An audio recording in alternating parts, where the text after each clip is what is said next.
दर्शकों, स्वागत है आपके अपने YouTube चैनल कानूनी चर्चा पे। तो जैसे आप लोग जानते हैं कि हम कानून की बात, कानूनी चर्चा डिफरेंट टॉपिक्स पे करते हैं।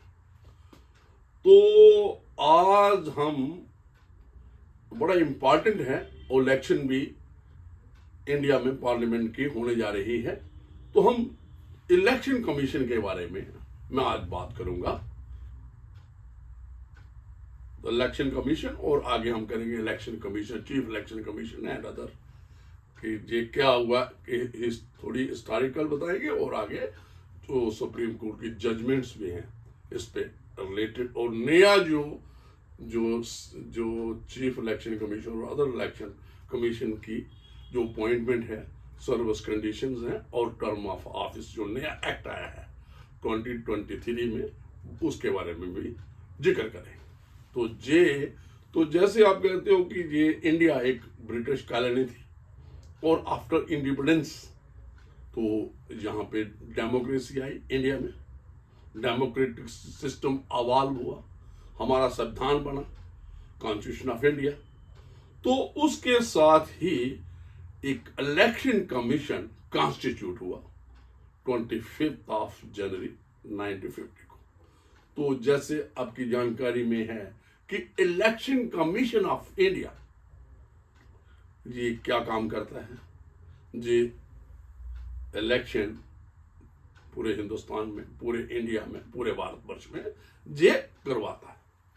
तो चाहे वो पार्लियामेंट की इलेक्शन हो, चाहे वो राज्यसभा की इलेक्शन हो, चाहे वो प्रेसिडेंट ऑफ इंडिया की इलेक्शन हो, चाहे वो द स्टेट असेंबली की इलेक्शन हो। तो दूसरी जो इलेक्शंस हैं जो आपके पंचायती राज सिस्टम के हैं और म्यूनसिपैलिटीज अर्बन बॉडीज की है, वो स्टेट इलेक्शन कमीशन करवाता है। ये जो संविधान में इसका जिक्र है। और रेलेवेंट आर्टिकल जो है, जो आज मैं डिस्कस करने जा रहा हूं, वो article 324 of constitution of India से लेकर 329 ये 5 आर्टिकल्स हैं। इसमें जो भी है इलेक्शन कमीशन क्या है, इलेक्शन कमीशन के इसकी बॉडी क्या होगी, कंसिस्टिंग ऑफ, तो ऐसा है कि जो आर्टिकल 324 है जो चाहता है कि एक इलेक्शन कमीशन होना चाहिए इंडिया में जो इलेक्शन करवाने के लिए, आप इसलिए जैसे मैंने पहले जवानी बात की। और दूसरा है क्या है कि एक इलेक्शन चीफ इलेक्शन कमीशन होना चाहिए, और जो आर्टिकल 324 उसकी सब क्लॉज या सब सेक्शन जो आप कह सकते हो आर्टिकल की, उसमें लिखा है कि इससे चीफ इलेक्शन कमीशन के साथ इलेक्शन कमीशन भी हो सकता है। और जो हमारे यहाँ प्रक्रिया है, जो इस वक्त एग्जिस्टिंग सिस्टम है, वो ये है कि एक चीफ इलेक्शन कमिश्नर है और 2 उसके साथ एसोसिएट इलेक्शन कमिश्नर्स हैं। तो ये एक बॉडी है, ये इंडिपेंडेंट कॉन्स्टिट्यूशनल बॉडी है। जैसे आर्टिकल 324 के नीचे ऑब्वियसली ये कॉन्स्टिट्यूशनल अथॉरिटी और इंडिपेंडेंट है। जो लॉ वाल्व है कॉन्स्टिट्यूशन जहाँ जो है उसमें क्या है, जो भी अवाल्व है लॉ कॉन्स्टिट्यूशन के रिलेटेड, उसमें यही है कि इसकी जिम्मेवारी है, responsibility of the election commission is to conduct fair and free polls. This जो भी प्रक्रिया है, जो भी है, इलेक्शन फेयर होने चाहिए, इंडिपेंडेंट होना चाहिए। तो ऑब्वियसली और ये एक जरूरी भी है, जो इंडियन डेमोक्रेसी है, वाइब्रेंट डेमोक्रेसी है, और इसमें तो जो अगर डेमोक्रेसी हमें इन अच्छी चाहिए तो उसके लिए इलेक्शन कमीशन भी फेयर और इनकी जो वर्किंग है वो भी, और जो इनकी अपॉइंटमेंट जो चीफ इलेक्शन कमीशन है वो उसकी जो इंटेग्रिटी है, जो उसकी बैकग्राउंड है, वो अबाव बोर्ड होना चाहिए। उसको सबसे मतलब उसको एक्स्ट्राऑर्डिनरी एक चाहे कोई भी अपॉइंट कर सकते हैं। तो जो जैसे उसकी इंटेग्रिटी पे, उसकी हॉनेस्टी पे, उस वो एक जो कह सकते हो अब सभी जो डाउट्स हैं उसके ऊपर होना चाहिए। उसकी इंटेग्रिटी, हॉनेस्टी में किसी को डाउट नहीं होना चाहिए, किसी। तो ये एक प्रक्रिया है। तो पहले क्या था 1950 से लेके 215 तक, तो उस वक्त जब आगे हम चले जाएंगे 223 तब तक ये जजमेंट नहीं आई थी। यह अनूप वनरवल ने एक PIL डाली थी, इस पे हम आते हैं, पहले थोड़ा पीछे है। तो कौन जो 324 जो आर्टिकल है उसके मुताबिक जो भी हमारे प्राइम मिनिस्टर साहब थे, जहाँ उनके जो भी कैबिनेट थी वो अपॉइंट करते जा रही थी जब से हमारा संविधान बना है, जहाँ इलेक्शन कमीशन कॉन्स्टिट्यूट हुआ है। तो 2015 में एक PIL दायर हुई, जनवरी 2015 में अनूप वर्नवाल ने फाइल की। तो उन्होंने कहा जो अपॉइंटमेंट जो ECI की है और जो दूसरी इलेक्शन कमीशन की है वो फेयर नहीं है, वो ट्रांसपेरेंट नहीं है, वो इंडिपेंडेंट जो भी है, एक इंडिपेंडेंट कमेटी बनाई जाए। और उसमें सजेस्ट किया गया जैसे था कि उसमें ये मैं थोड़ा सा पढ़ दूंगा कि ये थोड़ा सा ये है कि जैसे मैंने जिक्र किया कि जनवरी 2015 में Anoop Baranwal filed a PIL on the ground that current system for appointing members of the Election Commission of India is unconstitutional. Obviously, the Chief Election Commission and other election associate election commissioners कि उनकी जो appointment का mechanism है, प्रक्रिया है, वो unconstitutional है, जे एक PIL। तो इसने इन्होंने कहा कि जो ये वायलेट करता है आर्टिकल 324 ऑफ द। ये मैं 324 में एक और जो दिया गया है थोड़ा सा, अगर उसमें ये है कि एक कोई भी अपॉइंटमेंट है, ये मैं आर्टिकल थोड़ा सा आगे और पढ़ दूंगा। Article 324 specified that while the Chief Election Commissioner will be appointed by the President, this is subject to parliamentary law. What was referred, what is existing in 324 article, that there must be a law of the Parliament which regulates appointment, this service condition and appointment, which now we have enacted that law. That I will come to that also afterwards. But that law was not existing. There was a vacuum of the legislative process. कोई mechanism जो superficial 324 में था, तो वो government, prime minister अपने तौर पे, cabinet अपने तौर पे, जो भी हुकूमत थी उस अपने तौर पे वो अपॉइंटमेंट करती थी चीफ इलेक्शन कमीशन और इलेक्शन कमीशन। जबकि कानून ये था, आर्टिकल 324 प्रोवाइड्स करता है कि there must be a parliament act, enactment, कोई कानून होना चाहिए जिसके जो रेगुलर करे, मैकेनिज्म डाले।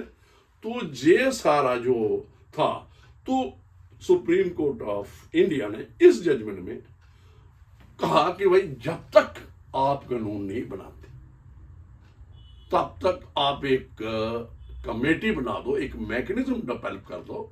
तो फिर सुप्रीम कोर्ट ऑफ इंडिया इसको जो बैंक जो इसका जो ये उन्होंने कहा एक कमेटी बना लो। कमेटी किसकी होगी? तो ये prime minister of India, opposition leader and chief justice of India, जो तीनों लोग ये करेंगे कि अपॉइंटिंग कमेटी होगी, किसको चीफ इलेक्शन कमीशन बनाना है और किसको जो एसोसिएट इलेक्शन कमिश्नर बनाने हैं। इन लोग एक उसके आगे थी प्रक्रिया की सर्च कमेटी बनेगी, वो भी एक प्रक्रिया थी। तो वो जो इस सिस्टम जो जजमेंट आई है, ये इस जजमेंट में से ये अवाल हुआ है।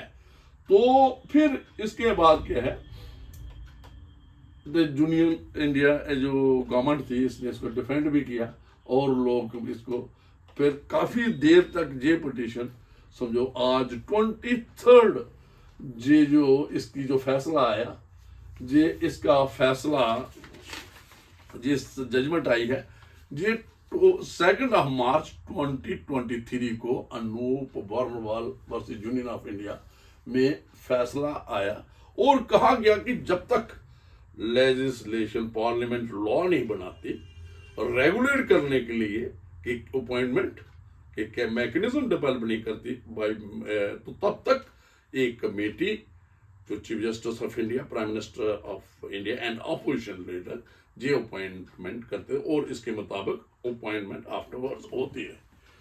तो फिर क्या हुआ, इसके बाद ये एक पार्लियामेंट ने एक प्रक्रिया करी, गवर्नमेंट ने एक प्रक्रिया करी, उन्होंने एक पार्लियामेंट में एक लॉ लाया, बिल लाया। बिल क्या था, किसके रिलेटेड है? बिल का टाइटल जो है the chief election commissioner and other election commissioners appointment, conditions of service and terms of office act 2023। तो इसको फाइनल जो ये 28 दिसंबर 2023 को जे इसकी एनेक्टमेंट हो गई और ये दोनों हो से पास हो के।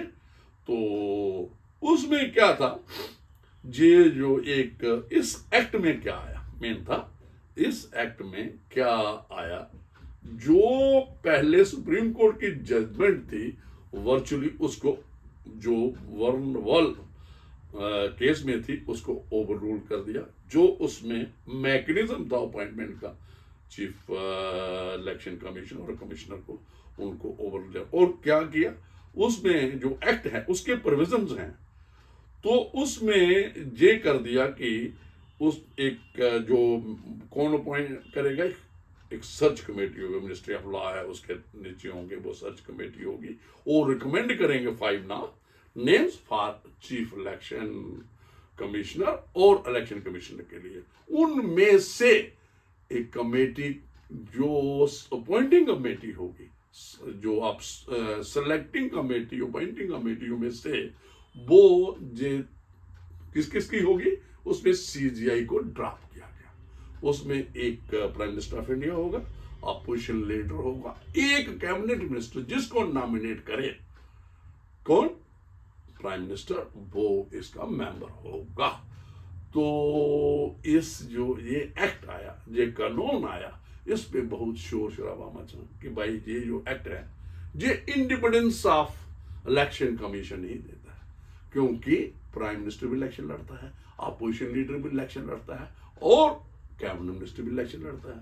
तो अगर ये अपॉइंटिंग होगा तो ये एक अपनी थोड़ी सी डाउट्स दिखाए जो पॉलिटिकल पार्टीज थी, उन्होंने कहा कि भाई ये इन्फ्लुएंस्ड हो जाएंगे। हाँ, सीजीआई की इन्वॉल्वमेंट होती, चीफ जस्टिस ऑफ इंडिया, तो एक इंडिपेंडेंट जो एक कमेटी के मेंबर होते उस पे वो उनकी जो राय होती वो एक इंडिपेंडेंट होती, वो पॉलिटिकल मोटिवेटेड नहीं होती, ये जो प्रक्रिया। और ये उसके बाद ये जो इसमें कल मैंने एक चर्चा सुनी, उस चर्चा में ये कुछ डिस्कस हो रहा था कि भाई ये जो आर्टिकल 324 है तो इसमें सिर्फ चीफ इलेक्शन कमीशन की बात की गई है और कहा गया है, साथ कहा गया है कि अगर कोई और भी कमीशन हो सकता है इफ एनी।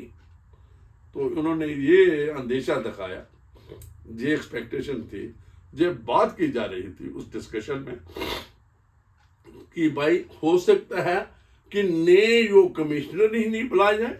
और एक रिसेंट जो डेवलपमेंट हुई है, जो अरुण गोयल जी हैं, जो हमारे इलेक्शन कमिश्नर थे, जो उनके जब अपॉइंटमेंट हुई तो तब भी बहुत कंट्रोवर्सी जे बहुत हुई थी। तो उन्होंने कहा कि इसकी जो अपॉइंटमेंट हुई है केस पेंडिंग है सुप्रीम कोर्ट में और जे 24 आवर्स में इनकी अपॉइंटमेंट हो गई है, जो जे अरुण गोयल जी थे। और रिसेंटली उन्होंने दोपहर रिजाइन दे दिया अपनी पोस्ट का। तो फिर ये अंदेशा दिखा रहा कि अभी और सिर्फ इस वक्त राजीव कुमार जो इस वक्त सिर्फ एक चीफ इलेक्शन कमीशन जो कमीशन को जो हेड कर रहे हैं, और उनके साथ एसोसिएट मेंबर प्रेजेंटली कोई नहीं है। तो ऑब्वियसली जो इस रूल्स में है, रूल 4 है, जो section 4 of the new act, वो प्रोवाइड करता है, वो जो मैंने कल भी एक बात की थी कि भाई जो सेक्शन 5 ऑफ द ये एक्ट नया है, जो the relating to chief election commission के appointment terms and conditions of service और देयर टेन्योर, उसके बारे में लाया। उसके सेक्शन 4 है, वो कहती है कि चीफ इलेक्शन कमीशन भी होगा और उसके साथ कमिश्नर्स भी होंगे, जितना प्रेसिडेंट चाहेगा। जो सिलेक्शन ऑब्वियसली प्रेसिडेंट तो अपॉइंटिंग वो ऑर्डर निकालता, तो डिसीजन जो कमेटी या अपॉइंटमेंट कमेटी तो जो पीएम के साथ है, जो इस एक्ट के मुताबिक है, वो है prime minister of India, opposition leader and minister of cabinet. जो कैबिनेट मिनिस्टर है वो nominated by the prime minister. तो वो तो ये जो डाउट क्रिएट करे कि सिर्फ राजीव जी ही चीफ इलेक्शन कमिश्नर, बाकी कोई नॉमिनेट नहीं होंगे या अपॉइंट नहीं होंगे, ऐसा कुछ नहीं। वो भी इस जो आर्टिकल 324 सब के लिए जो पार्लियामेंट का कानून होना चाहिए वो बन चुका है। और उसके नीचे सेक्शन 5 है, जो मैंने जिस एक्ट का रेफर किया, जो दिसंबर 2023 में जो पार्लियामेंट ने पास किया और इस वक्त लॉ बन चुका है, उसके मुताबिक इलेक्शन कमीशन भी हो सकते हैं और इलेक्शन कमीशन भी अपॉइंट हो जाएंगे। ऐसी कोई बात नहीं है, कोई इसमें तो यही है कि यही जो चर्चा है कि मैं ये कहता हूं कि कुछ लोग जैसे नेचुरली जो अपोजिशन पार्टीज हैं, पॉलिटिकल पार्टीज हैं, तो इन्होंने अपने जो भी इंटरप्रिटेशन करनी है, इस जो लास्ट 3 मैंने बात की है, जिनकी पहले जो प्रक्रिया चलती थी, जो 2015 PIL के 23 जो आपने 2 मार्च ऑफ 2023 तक जब ये एक सिस्टम अवॉल्व किया था 1 जो जजमेंट में, तो उसमें उसके मुताबिक CGI साहब थे, अपॉइंट करते थे, और प्राइम मिनिस्टर था और अपोजिशन लीडर था। वो एक प्रक्रिया थी। उसके पहले जो सारी अपॉइंटमेंट वो प्राइम मिनिस्टर करता था या कैबिनेट जो भी कंसर्न मिनिस्टर होंगे वो करते थे, मतलब दैट वाज वो गवर्नमेंट अपने लोग तौर पे वो करते थे। तो ये जो सारा सिस्टम है, ये मैं आज इसलिए मैंने ये प्रोग्राम इलेक्शन कमीशन में कि हम सोशल मीडिया में जहाँ डिस्कशन सुनते हैं, तो जो डिस्कशन सुनते हैं वो पॉलिटिकल मोटिवेटेड होती है। जो हमारे लॉ इंटरप्रेटर्स जो जूरिस्ट हैं या जो लॉ की वो भी कहीं ना कहीं पॉलिटिकल पार्टी से जुड़े होते हैं, चाहे वो पावर में है, हुकूमत में है, जो जहाँ अपोजिशन में। तो ये इसलिए मैंने देखा कि कुछ बातें ठीक है for a democratic system, for a democratic, this vibrant democracy, independence of election commission is imperative. तो हमारे तो तीनों जो विंग है, जो 3 पिलर्स ऑफ डेमोक्रेसी है, जे इंडिपेंडेंट है, जे हमारा जुडिशरी है, पार्लियामेंट है और एग्जीक्यूटिव है। तो एक बात जो इस जजमेंट में आई थी, इसमें जो पहले PIL में रेज की थी कि जो एग्जीक्यूटिव है ये ही अपॉइंटिंग, जैसे मैंने पहले जिक्र किया कि प्राइम मिनिस्टर एग्जीक्यूटिव ही अपॉइंट करती है किसी इंडिपेंडेंट, तो ये कि भाई इलेक्शन कमीशन को भी एग्जीक्यूटिव अपॉइंट करती है। तो ऐसा नहीं, इसमें बैलेंस क्रिएट करना चाहिए।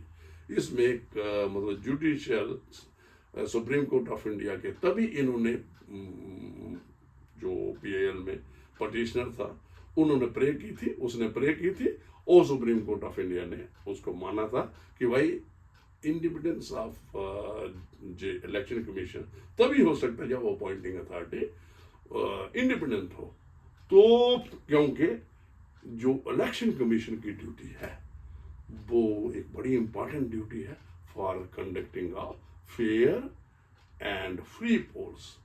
जो इलेक्शन उन्होंने करवानी है बहुत बड़ी जिम्मेवारी है उससे ही, और उसकी जो इंटेग्रिटी है जो election commission, chief election commissioner या कमिश्नर, और उसकी फंक्शनिंग है जो चीफ इलेक्शन कमीशन की, जहाँ पावर्स हैं जो उनकी, वो एक्सरसाइज जुडिशियसली होने चाहिए, वो अबव बोर्ड होने चाहिए, और लोगों में कॉन्फिडेंस आना चाहिए कि ये जो इलेक्शन की प्रक्रिया है। आज तो मैं देखता हूँ कि ईवीएम की बात करते हैं, कहीं और बातें होती हैं, तो मैं उस कंट्रोवर्सी में मेरा आज जे प्रोग्राम करने का, जे मैं एपिसोड जो रिकॉर्ड किया, मेरा कन्फाइन था कि जो लीगल इंटरप्रिटेशन है, लोगों के डाउट्स हैं कि ये जो एक्ट आ गया है इसमें वो नए इलेक्शन कमीशन बनेंगे नहीं, वो लेकिन सेक्शन 4 है और आर्टिकल 324 वो भी कहता है कि चीफ इलेक्शन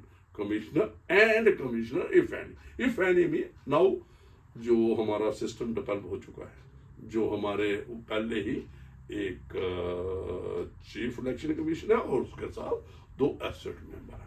तो हम यही एक्सपेक्ट करते हैं कि जो चीफ इलेक्शन कमिश्नर और जो नए जो अपॉइंट हों उन लोगों को वो अच्छे लोग हों, उनकी हनेस्टी पे, इंटेग्रिटी पे, उनकी जो वो एक बड़ी कॉन्स्टिट्यूशनल, चाहे वो प्राइम मिनिस्टर ऑफ इंडिया जो सिस्टम डेवलप हुआ और सुप्रीम कोर्ट ऑफ इंडिया के पास इस एक्ट को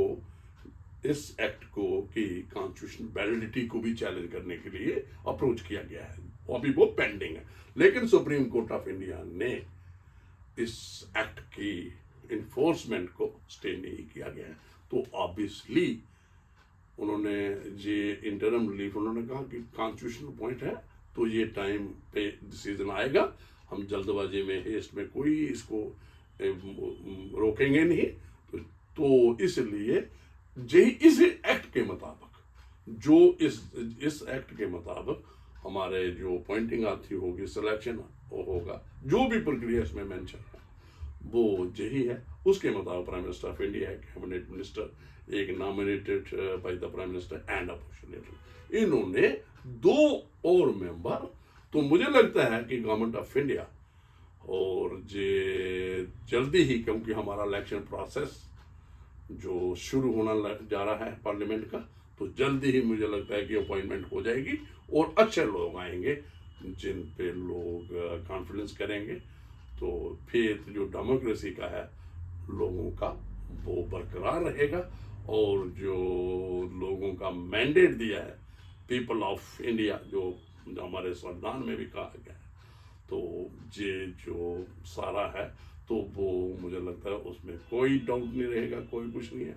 और ये जो एक और मैं बात ऐड कर, ये सभी के लिए ये कोई डाउट नहीं है, कोई कुछ नहीं है, हमारी जो जजमेंट आई है केशव नंद भारती में, उसमें बेसिक स्ट्रक्चर की जो उन्होंने बताए थे पॉइंट्स, तो से जो उस वक्त की जो जजमेंट में है, उसमें फेयर एंड फ्री पोल भी बेसिक स्ट्रक्चर का जो एक बताया था फीचर।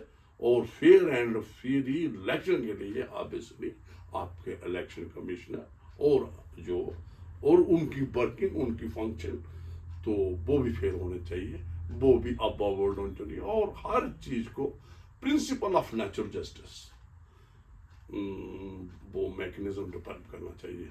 कोई भी जुडिशियल, क्वासी जुडिशियल और कोई एडमिनिस्ट्रेटिव जो भी एक्सरसाइज करते हैं पावर्स, तो उसमें एडमिनिस्ट्रेटिव जो एक्सरसाइज है उसमें प्रिंसिपल होना चाहिए, जो बहुत जरूरी है, और उसमें फेयरनेस, ट्रांसपेरेंसी, और ये सारी जो लोगों का फेथ, लोगों का विश्वास। तो जैसे हमारी प्राइम मिनिस्टर साहब कहते हैं, हमारी गवर्नमेंट का तो एजेंडा है कि सबका साथ, सबका विश्वास, और ये तो ऐसा बना रहना चाहिए, ऐसा है प्रैक्टिकल होना चाहिए। तो थैंक यू वेरी मच। तो यही है, मैं इस पे बात की है मैंने, तो इसको अच्छी तरह गहराई से सुनो और पूरा सुनो। तो ये बहुत अच्छा ये बात जो आज की जरूरत है, जो अच्छी बात ये है कि आज इस पे बातें हो रही हैं, डिस्कशन हो रही है, तो मैंने भी अपने छोटे से कंट्रीब्यूशन दी है। तो दर्शकों देखो, अच्छा लगे तो लाइक व सब्सक्राइब करो मेरे चैनल को। थैंक यू और शेयर करो। Thank you.